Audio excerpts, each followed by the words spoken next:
Hello and welcome to the channel Ensure Civil Services. मेरा नाम है सौरभ यादव और आज आपको मिलने जा रहा है उत्तर प्रदेश स्पेशल का लेक्चर नंबर 3। आपको ऑलरेडी उत्तर प्रदेश स्पेशल के 2 लेक्चर दिए जा चुके हैं। अगर आपने अभी तक नहीं देखा है तो आप जाकर देख लीजिए, क्योंकि जो 60 डेज प्लान सर के द्वारा शुरू किया गया है, अगर आप इसी प्लान के थ्रू भी पढ़ाई करते हैं, इसी के साथ साथ चलेंगे तो आपको बहुत फ़ायदा होगा। आप 23 मार्च तक लगभग आप कंप्लीट कर चुके होंगे पूरा पीटी का सिलेबस।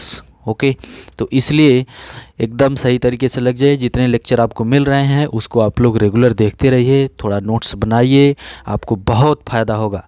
आपको बिहार स्पेशल का भी एक लेक्चर आपको मिल चुका है, शायद आज या कल एक लेक्चर आपको उत्तराखंड का भी मिल जाएगा।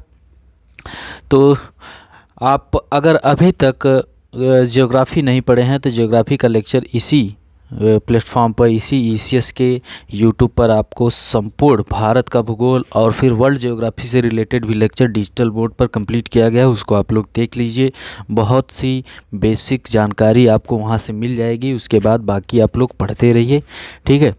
आपका पीसीएस प्री का जो एग्ज़ाम है 12 जून को फिक्स हो चुका है, ठीक है। और पीसीएस मेंस जो लोग देने वाले हैं उनका 23 मार्च से 27 मार्च तक है, 23 से 27, इसलिए लग जाइए। और यहाँ पर आज टूरिज़्म सेक्टर को भी देखा जाएगा और इको टूरिज़्म के बारे में भी बात की जाएगी कि आखिर क्या है। तो चलिए शुरू करते हैं। सबसे पहले यहाँ पर लिखा हुआ है कि वर्ल्ड इन्वायरमेंट डे प्रतिवर्ष 5 जून को सेलिब्रेट किया जाता है। वर्ल्ड इन्वायरमेंट डे 2021 की थीम थी इकोसिस्टम रिस्टोरेशन, और इसी वर्ल्ड इन्वायरमेंट डे 2021 से 2030 तक एक डिकेड घोषित किया गया है संयुक्त राष्ट्र के द्वारा, यूएन के द्वारा, UN decade of ecosystem restoration, UN decade of ecosystem restoration. याद रखिएगा, अभी 2022 की थीम तो अभी मिली नहीं है। 2022 की जब थीम आएगी तो आपको अपडेट कर दिया जाएगा। आप Telegram channel Ensure Civil Services को ज्वाइन कर लीजिए, सौरभ ऑफिशियल टेलीग्राम चैनल को ज्वाइन कर लीजिए। वहाँ पर रेगुलर मेंस के क्वेश्चंस भी दिए जा रहे हैं, कुछ न कुछ 1-2 क्वेश्चन पीटी के रेगुलर वहाँ पर क्विज कराए जा रहे हैं। आप लोग इन सब टेलीग्राम चैनल को ज्वाइन कर लीजिए। जो लोग मेंस की आंसर राइटिंग कर रहे हैं उनके लिए एक स्पेशल ग्रुप बनाया गया है, और ईसीएस पर और सौरभ ऑफिशियल पर वहाँ पर लिंक दी हुई है। वहाँ पर बहुत अच्छे टीचर्स के द्वारा पूरी कॉपी आपकी चेक की जा रही है, अच्छे से आपको उसका फीडबैक भी दिया जा रहा है, और इन सब की कोई भी फ़ी नहीं है। ओके, तो आप लोग ज्वाइन कर लीजिए और पढ़ते रहिए। तो वर्ल्ड इन्वायरमेंट डे 2021 की थीम थी इकोसिस्टम रिस्टोरेशन, और UN decade of ecosystem restoration 2021 से 2030 तक ये घोषित किया गया था। तो उत्तर प्रदेश की बात करते हैं। उत्तर प्रदेश में वन्य जीव विहार, wild life sanctuaries, Uttar Pradesh में वाइल्ड लाइफ सेंचुरी, तो कुछ ये वाइल्ड लाइफ सेंचुरी हैं उत्तर प्रदेश में। अभी 2021 में एक क्वेश्चन पूछा गया था, 2021 पीसीएस में ही एक क्वेश्चन शायद पूछा गया था, वेटलैंड से रिलेटेड क्वेश्चन सुमेलित करने के लिए, ऐसे था क्वेश्चन, नॉर्मल सा क्वेश्चन था। तो इस प्रकार से क्वेश्चन कई बार पूछे गए हैं, प्रीवियस ईयर्स में पूछे गए हैं और आने वाले समय में भी पूछे जा सकते हैं। ओके, तो हमें जानना ज़रूरी है। चंद्रप्रभा वन्य जीव विहार कहाँ पर है? चंद्रप्रभा चंदौली। याद कैसे करेंगे? ये देखिए, राज्य का प्रथम है, 1957 में बना है। चंद्रप्रभा, CHA चाचा, चंद्रप्रभा चंदौली, चंद्रप्रभा चंदौली। ओके, किशनपुर वन्यजीव विहार है लखीमपुर खीरी। किशनपुर को किल कर दीजिए, KIL, किशनपुर लखीमपुर खीरी, किशनपुर लखीमपुर खीरी में। कतरनिया घाट बहराइच में है, लखीमपुर खीरी से सटा हुआ डिस्ट्रिक्ट है। तो इसको कर दीजिए कब, कतरनिया घाट को कब कर दीजिए तो याद हो जाएगा। रानीपुर वन्यजीव विहार को रांची कर दीजिए, रानीपुर चित्रकूट में है, चित्रकूट में, ठीक है। महावीर स्वामी वन्यजीव विहार महल कर दी, महावीर स्वामी ललितपुर में, और सबसे छोटा है, और ललितपुर वही ज़िला है जो 3 तरफ से मध्य प्रदेश से घिरा हुआ है। ओके, और यहाँ पर लखीमपुर खीरी जो ज़िला है ये क्षेत्रफल की दृष्टि से सबसे बड़ा ज़िला है उत्तर प्रदेश का। चंबल वन्यजीव विहार, चंबल ये बहुत बड़ा है, तो चंबल आगरा, इटावा और औरैया 3 जनपद में है। चंबल वन्यजीव विहार आगरा, इटावा और औरैया में है। कैमूर कैमूर कैमूर वन्यजीव विहार है मिर्ज़ापुर और सोनभद्र में, मिर्ज़ापुर और सोनभद्र। ये सोनभद्र कहाँ है? सबसे दक्षिणी जिला है, बिहार के साथ भी बॉर्डर साझा करता है सोनभद्र, याद रखिएगा। तो सोनभद्र और मिर्ज़ापुर में कैमूर वन्यजीव विहार है।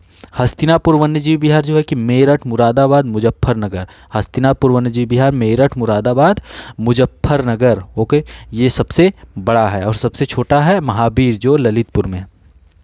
सोहागी बरवा, इसको कर दीजिए सोमवार होता है ना, सोहागी बरवा महाराजगंज में, सोहागी बरवा महाराजगंज में। ओके, हमने ट्रिक बताई थी कि नेपाल के साथ बॉर्डर साझा करने वाले जिले, तो पीके, बस महाराज, तो महाराज यही है महाराजगंज, जो नेपाल के साथ भी सीमा साझा करता है और बिहार के साथ भी सीमा साझा करता है।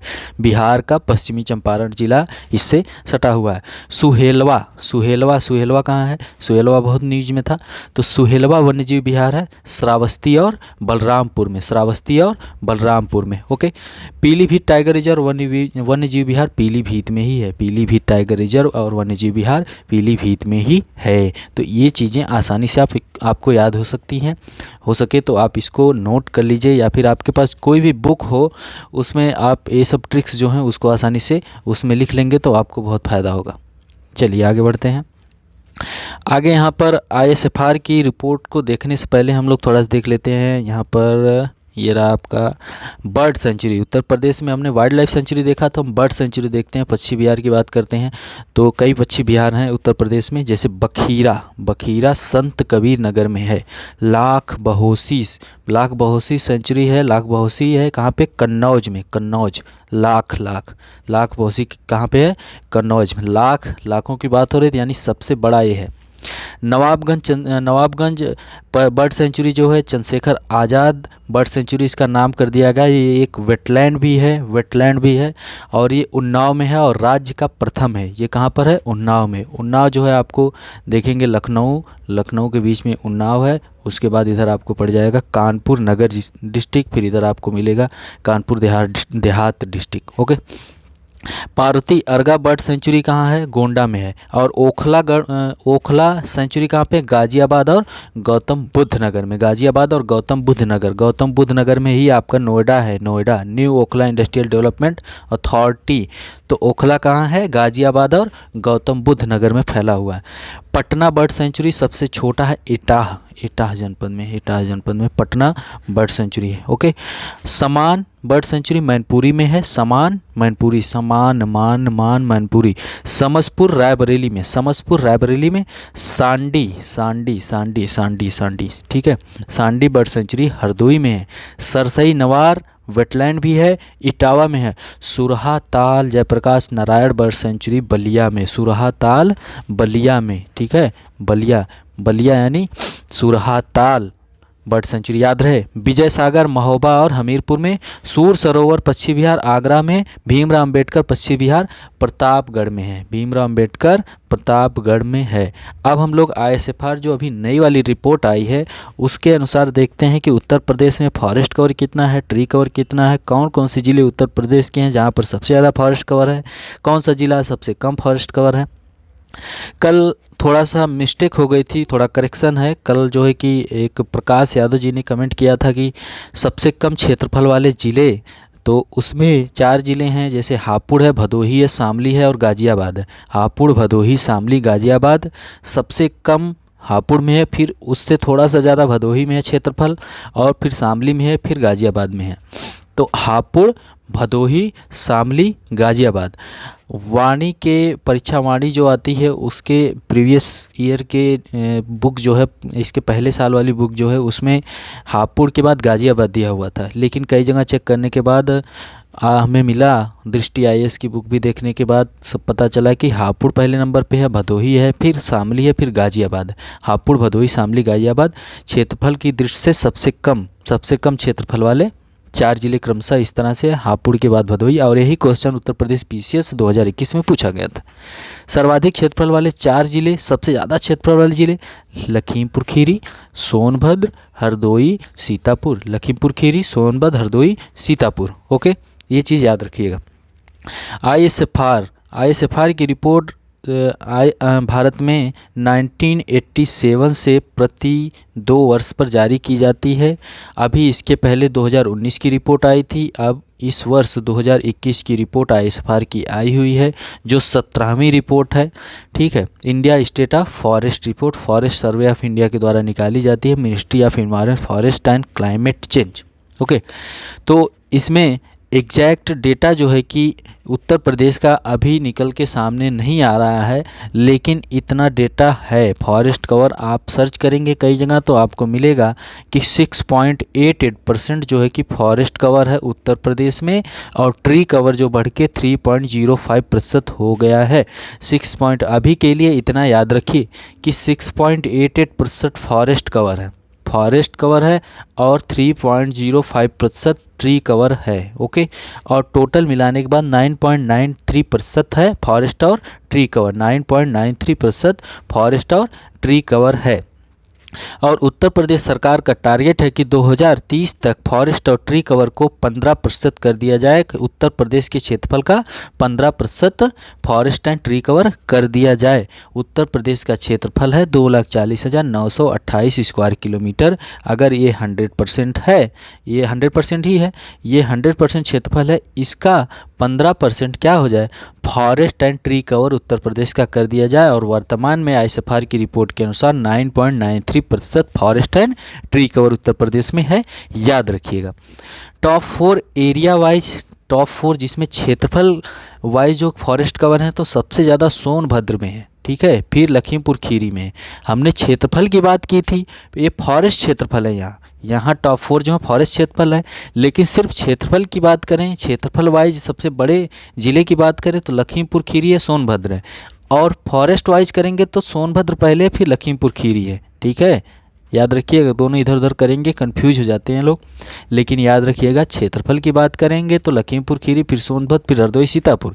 लेकिन फॉरेस्ट के क्षेत्रफल की बात करेंगे तो सोनभद्र, लखीमपुर खीरी, मिर्ज़ापुर और पीलीभीत। ओके, कंफ्यूज नहीं होना। टॉप 4 सबसे कम क्षेत्रफल वाले में तो भदोही है, मऊ है, संत कबीर नगर और मैनपुरी है। भदोही, मऊ, संत कबीर नगर और मैनपुरी में। और यहाँ सबसे कम क्षेत्रफल वाले 4 जिले हैं, हापुड़, भदोही, शामली व गाजियाबाद। ओके, परसेंटेज वाइज देखें, ये फॉरेस्ट जो है कि क्षेत्रफल वाइज है, ये परसेंटेज वाइज अगर देखेंगे तो सोनभद्र में सबसे ज़्यादा फॉरेस्ट कवर है। अगर 100% पूरा क्षेत्रफल है वहाँ का सोनभद्र का, तो उसमें 37% जो कि फॉरेस्ट एंड ट्री कवर से घिरा हुआ है। फिर उसके बाद जो है कि चंदौली, फिर पीलीभीत, फिर मिर्ज़ापुर। और टॉप 4 जो है कि सबसे कम परसेंटेज में जिसमें फॉरेस्ट है तो भदोही है, मैनपुरी है, देवरिया, मऊ है। ओके, भदोही, मैनपुरी, देवरिया और मऊ। तो ये चीज़ें, इसको फिर से एक बार बैक करके फिर से एक बार सुनिएगा, आसानी से आपको याद हो जाएगा। याद ना हो तो कहीं पर नोट कर लीजिए, क्योंकि ये बहुत ही महत्वपूर्ण पॉइंट है। आप इसको मेंस में भी यूज कर सकते हैं, इन सब चीज़ों को, ये सब पॉइंट्स जो हैं। ठीक है, चलिए आगे बढ़ते हैं। अब आईएसएफआर की जो रिपोर्ट आई है, आईएसएफआर की रिपोर्ट 2019 जो आई है उसको भी देख लेते हैं। पिछली जो 2021 की रिपोर्ट आई है, ठीक है, 2021 की रिपोर्ट 2022 में आई है। 2019 की जो रिपोर्ट थी उसके अनुसार 21.67% फॉरेस्ट कवर था, लेकिन 2021 में 21.71% हो चुका है फॉरेस्ट कवर, और 2.91% ट्री कवर हो गया है। यानी फॉरेस्ट कवर 21.71% और ट्री कवर 2.91% हो गया, और टोटल फॉरेस्ट और ट्री कवर भारत का हो चुका है 24.62%। मतलब कि 32,87,263 स्क्वायर किलोमीटर जो भारत का क्षेत्रफल है, जो 100% है, इसका 24.62% जो है कि फॉरेस्ट और ट्री कवर से घिरा हुआ है, आईएसएफआर की रिपोर्ट 2019 के अनुसार। ठीक, अब बात करते हैं कि सबसे ज़्यादा इंक्रीज कहाँ पर फॉरेस्ट हुए हैं। तो सबसे ज़्यादा तेलंगाना में फॉरेस्ट इंक्रीज हुआ है, और उसके बाद आंध्र प्रदेश में, फिर उसके बाद उड़ीसा में। ओके, लेकिन जो नॉर्थ ईस्ट के स्टेट हैं, अरुणाचल प्रदेश, मणिपुर, मेघालय, मिजोरम और नागालैंड में फॉरेस्ट कवर का एरिया कम हुआ है। ओके, याद रखिएगा, तेलंगाना में सर्वाधिक फॉरेस्ट और ट्री कवर बढ़ा है, जो कि 2019 की रिपोर्ट के बाद 2021 की रिपोर्ट में यह दर्शाता है कि तेलंगाना में सर्वाधिक फॉरेस्ट कवर बढ़ा है। ओके, अब बात करते हैं कि क्षेत्रफल वाइज सबसे ज़्यादा फॉरेस्ट कवर किस राज्य में है। तो इसको ट्रिक के द्वारा याद कर लीजिएगा, ये पहले भी ऐसे ही था, पिछली रिपोर्ट में भी और इस रिपोर्ट में भी यही है। मैक ओम एमपी, अरुणाचल प्रदेश, छत्तीसगढ़, उड़ीसा, महाराष्ट्र। मैक ओम याद रखिएगा। सर्वाधिक फॉरेस्ट कवर किस राज्यों में है? क्षेत्रफल की बात करेंगे तब, एरिया की बात करेंगे तब, लेकिन उसी एरिया में परसेंटेज की बात करेंगे तो मिजोरम में सबसे ज़्यादा फॉरेस्ट कवर है परसेंटेज में, फिर अरुणाचल प्रदेश में, फिर मेघालय में है और फिर मणिपुर में है। ओके, मैम कर लीजिए इसको, ठीक है। तो मिजोरम, अरुणाचल प्रदेश, मेघालय, मणिपुर, कंफ्यूज नहीं होना है। फिर से देखते हैं। 2021 की रिपोर्ट के अनुसार भारत में फॉरेस्ट कवर 21.71% है और ट्री कवर 2.91% है और total forest and tree cover हो चुका 24.62%। ओके, और 2021 की रिपोर्ट में तेलंगाना में सर्वाधिक फॉरेस्ट एंड ट्री कवर बढ़ा है, आंध्र प्रदेश में उसके बाद उड़ीसा में बढ़ा है। लेकिन नॉर्थ ईस्ट के स्टेट जो हैं 5 राज्य, अरुणाचल प्रदेश, मणिपुर, मेघालय, मिजोरम और इन सब नागालैंड में फॉरेस्ट एंड ट्री कवर घटा है। क्षेत्रफल वाइज, एरिया वाइज अगर हम राज्यों की बात करेंगे तो मध्य प्रदेश में सर्वाधिक फॉरेस्ट है, फिर अरुणाचल प्रदेश में है, फिर छत्तीसगढ़ में है, फिर उड़ीसा में है, फिर महाराष्ट्र में। लेकिन परसेंटेज वाइज बात करेंगे तो मिजोरम में सर्वाधिक फॉरेस्ट है, फिर अरुणाचल प्रदेश में है, फिर मेघालय में है, फिर मणिपुर में। इसको ट्रिक बना लीजिए मैम, ठीक है। लोग बहुत कंफ्यूज रहते हैं, याद नहीं हो पाता और क्वेश्चन अक्सर पूछ दिए जाते हैं। लेकिन एरिया वाइज की बात करें तो ये इसकी ट्रिक हो जाएगी मैक ओम, मैक ओम, मैक ओम। एमपी, अरुणाचल प्रदेश, छत्तीसगढ़, उड़ीसा और महाराष्ट्र। ओके, अब कोई दिक्कत नहीं होनी चाहिए आपको यहाँ पर, ठीक है। तो ये उत्तर प्रदेश और इंडिया का फॉरेस्ट एंड ट्री कवर हो चुका है। फॉरेस्ट रिसर्च इंस्टीट्यूट कहाँ पर है? देहरादून में 1906 में इस्टेब्लिश हुई है। ये 1958 में national environment engineering research institute कहाँ पर है? नागपुर में। याद रखिएगा, कई बार क्वेश्चन पूछे गए हैं इसलिए यहाँ पर रखा गया। देखिए इस प्रकार से क्वेश्चन पूछा गया है। पश्चिम बिहार भी हो गया। वेटलैंड की अब बात करते हैं उत्तर प्रदेश में। वर्ल्ड वेटलैंड डे प्रतिवर्ष 2 फरवरी को सेलिब्रेट किया जाता है और वर्ल्ड वेटलैंड डे 2022 की थीम है wetlands action for people and nature. Wetlands action for people and nature 2 फरवरी 2022 को अभी आने वाला है आगे, तो उसकी थीम है वेटलैंड डे 2022 की wetlands action for people and nature. 2 फरवरी 2021 को इंडिया में पहला centre for wetland conservation and management setup किया गया। कहाँ पर? चेन्नई में, ठीक है। There are 47 wetlands. तो भारत में कितने वेटलैंड्स हैं जो रामसर साइट्स में है? तो वर्तमान समय में 47 वेटलैंड्स हो चुके हैं भारत में। ओके, कितने हो चुके हैं? 47 वेटलैंड्स हो चुके हैं और जिनमें 47 वेटलैंड में एक सेकेंड, 47 वेटलैंड में 9 वेटलैंड्स, भारत के 47 वेटलैंड्स जो रामसर साइट्स में हैं, रामसर लिस्ट में हैं, उनमें 9 जो हैं सीधे सीधे उत्तर प्रदेश में है और यहीं से उत्तर प्रदेश पीसीएस प्री में क्वेश्चन पूछा गया था। तो नवाबगंज कहाँ पे है? उन्नाव में। नवाबगंज कहाँ पे? उन्नाव में। चंद्रशेखर आज़ाद वेटलैंड नवाबगंज कहाँ पे? उन्नाव में है। पार्वती अरंगा वेटलैंड कहाँ है? गोंडा में है। समान मैनपुरी में है, समान मैनपुरी में। समसपुर रायबरेली में है और सांडी हरदोई में है। सरसई नवार इटावा में है और अपर गंगा रिवर जो ब्रिज घाट से नरौरा स्ट्रेच तक फैला हुआ है गाजियाबाद और बुलंदशहर में। सूर सरोवर कीथम झील है, कीथम झील वहाँ पर सूर सरोवर वेटलैंड है आगरा में, याद रखिएगा। और अभी जल्दी जो ज्वाइन हुआ है नया वेटलैंड जो रामसर लिस्ट में आ गया है उत्तर प्रदेश का, तो हैदरपुर वेटलैंड है। कौन सा है? हैदरपुर वेटलैंड है, ठीक है। ये मुजफ्फरनगर और बिजनौर जिले के बॉर्डर पर है, मुजफ्फरनगर और बिजनौर जिले के। Okay, Haiderpur wetland. तो भारत के 47 वेटलैंड जो रामसर साइट्स में है उनमें 9 वेटलैंड सिर्फ सीधे उत्तर प्रदेश में है और 9 के 9 ये आपके सामने हैं। ओके, चलिए आगे बढ़ते हैं। टाइगर रिजर्व की बात करें तो भारत में वर्तमान समय में जितना डेटा मिल रहा है उसके अनुसार 52 टाइगर रिजर्व भारत में हो चुके हैं। 51वां टाइगर रिजर्व श्रीविल्लिपुथूर मेगा मलई टाइगर रिजर्व है और 52वां टाइगर रिजर्व रामगढ़ विस्तारी राजस्थान में ये टाइगर रिजर्व हो चुके हैं। अभी गुरु घासीदास टाइगर को ऐड करने की बात हो रही है। अगर वो ऐड हो जाएगा तो भारत में टाइगर रिजर्व की संख्या 53 हो जाएंगी। ओके, वर्ल्ड टाइगर डे प्रतिवर्ष 29 जुलाई को सेलिब्रेट किया जाता है। वर्ल्ड टाइगर डे प्रतिवर्ष 29 जुलाई को सेलिब्रेट किया जाता है। दिवस से रिलेटेड क्वेश्चन प्रीवियस ईयर यानी 2021 में ना तो समीक्षा अधिकारी में पूछा गया, ना तो उत्तर प्रदेश पीसीएस प्री में पूछा गया, लेकिन उसके पहले 2021 से पीछे हम जाते हैं तो लगातार प्रतिवर्ष क्वेश्चन पूछे जाते थे। तो ये सोच के ना रहिएगा कि आगे आने वाले साल में इस प्रकार से दिवस वगैरह के क्वेश्चन नहीं पूछे जाएंगे, वो पूछे जाएंगे। दिवस तो पूछा गया था, 21 में पूछा गया था दिवस, लेकिन अलग कोई दिवस पूछा गया था शायद, हाँ पूछा गया था। थीम ज़्यादातर पूछ ली गई थी। एक दिवस भी था, हाँ याद आ गया हमको, एक दिवस था ओजोन लेयर डे कब सेलिब्रेट किया जाता है, ये दिवस पूछा गया था 16 सितंबर को। ओके, और वर्ल्ड टाइगर डे 29 जुलाई को सेलिब्रेट किया जाता है। ओके, प्रोजेक्ट टाइगर, भारत में प्रोजेक्ट टाइगर की शुरुआत हुई थी 1973 में, 1973 में। ओके, याद रखिए ये सब चीज़ें। चलिए आगे बढ़ते हैं। उत्तर प्रदेश में टाइगर रिजर्व की बात करें तो उत्तर प्रदेश में 3 टाइगर रिजर्व हैं। दुधवा लखीमपुर खीरी में 1987 में, कभी जाइएगा घूमने यहाँ पर दुधवा टाइगर रिजर्व में, और जाइएगा तो टाइगर ज़रूर देख के आइएगा। दुधवा जो कहाँ पर है, लखीमपुर खीरी में। अमनगढ़ बिजनौर जनपद में है, बिजनौर जनपद में है। ओके, बिजनौर जनपद कहाँ पर है, हमने ट्रिक बताई थी कि उत्तराखंड के साथ बॉर्डर साझा करने वाले ज़िले, हमने ट्रिक बताई थी। सैम बीमार है क्योंकि उसको बीपी की प्रॉब्लम है, बीमार है। सहारनपुर और इधर मुजफ्फरनगर, बिजनौर, मुरादाबाद, रामपुर, बरेली, पीलीभीत। ओके, तो यही बिजनौर है। Okay, Pilibhit tiger reserve, Pilibhit में, पीलीभीत वही ज़िला है जो उत्तराखंड के साथ भी बॉर्डर साझा करता है और नेपाल के साथ भी साझा करता है। प्रदेश में बाघों की संख्या की बात करें तो 173 बाघ टाइगर 2018 टाइगर सेंसस हुआ था, उसकी रिपोर्ट के अनुसार उत्तर प्रदेश में 173 टाइगर हैं।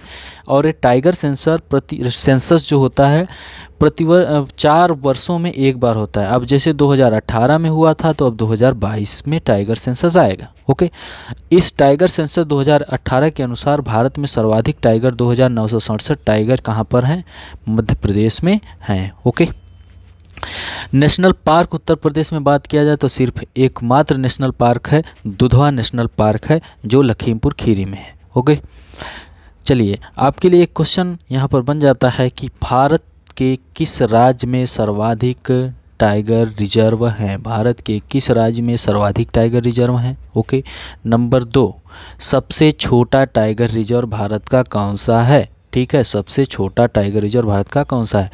और नंबर 3, सबसे बड़ा टाइगर रिजर्व कौन सा है, भारत का क्षेत्रफल की दृष्टि से सबसे बड़ा, सबसे छोटा, और भारत के किस राज्य में सर्वाधिक टाइगर रिजर्व हैं, ये आप लोग कमेंट करिएगा। ओके, ठीक है।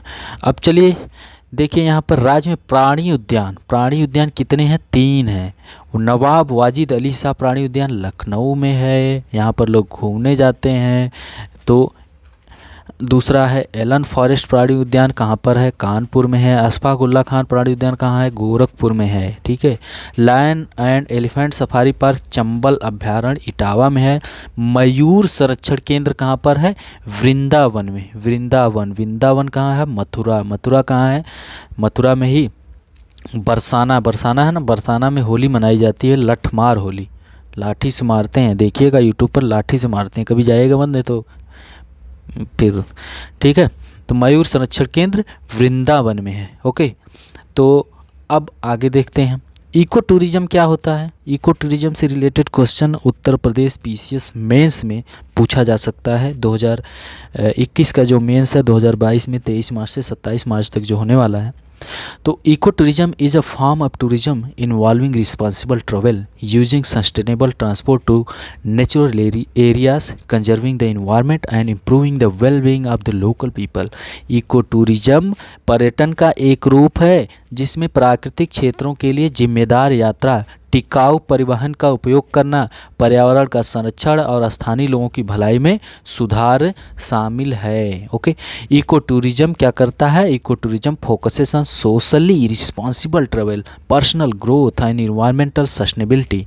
इको टूरिज्म सामाजिक रूप से जिम्मेदार यात्रा, व्यक्तिगत विकास और पर्यावरणीय स्थिरता पर केंद्रित है। ओके, मतलब मैन एंड इन्वायरमेंट रिलेशनशिप इस पर केंद्रित है ऐसा। और दूसरी चीज़ सस्टेनेबल डेवलपमेंट की बात हो रही, सस्टेनेबल डेवलपमेंट की बात हो रही, टिकाऊ विकास की बात हो रही।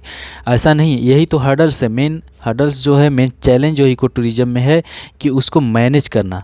ठीक है, ऐसा ना हो कि इको टूरिज़्म तो हो रहा है, गवर्नमेंट को पैसा तो मिल रहा है, लोगों को एम्प्लॉयमेंट तो जनरेट हो रहा है, लेकिन उसकी वजह से क्या हो रहा है कि वहाँ पे पॉल्यूशन हो रहा है, बहुत सी गाड़ियाँ अंदर जा रही हैं जो इको सेंसिटिव जोन है या फिर वाइल्ड लाइफ सेंचुरीज़ हैं, बर्ड सेंचुरी में।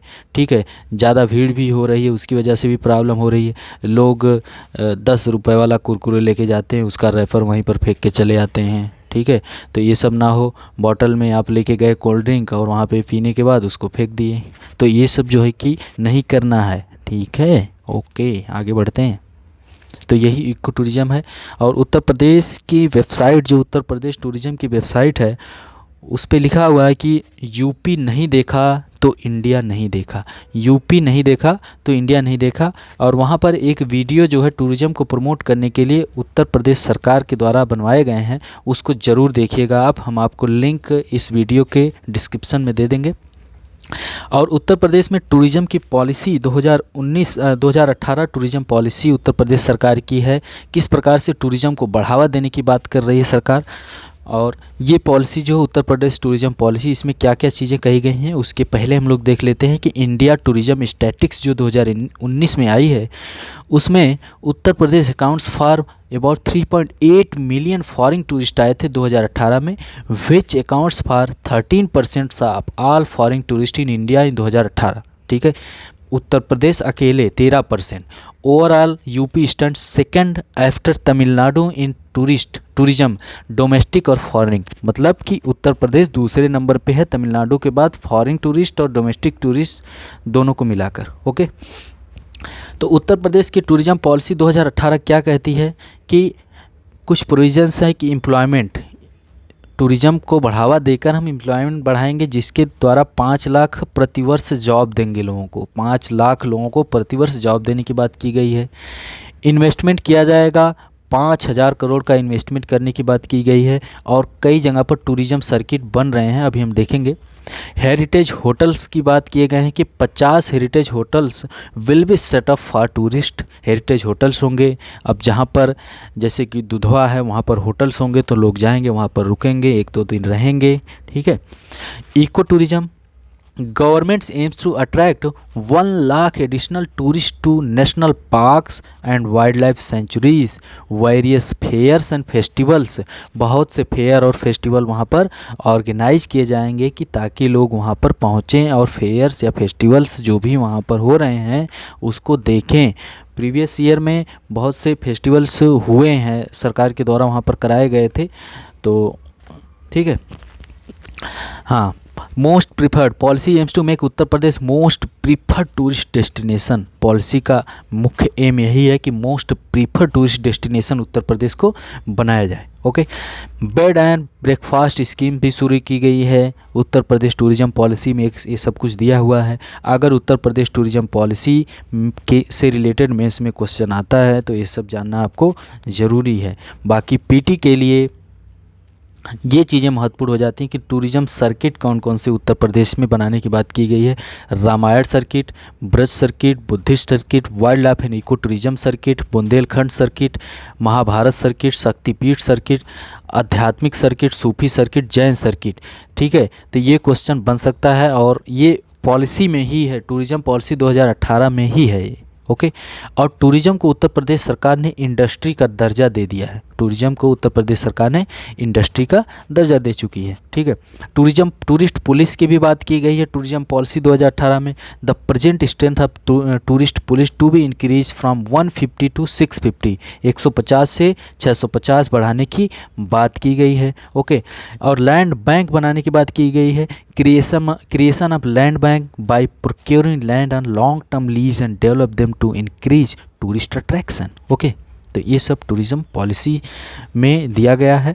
ठीक है, चलिए आगे बढ़ते हैं। यहाँ पर देखिए प्रॉब्लम्स क्या है एसोसिएटेड विथ टूरिज़्म इन उत्तर प्रदेश, क्या क्या समस्याएं हो सकती हैं, क्या क्या चैलेंजेस हैं।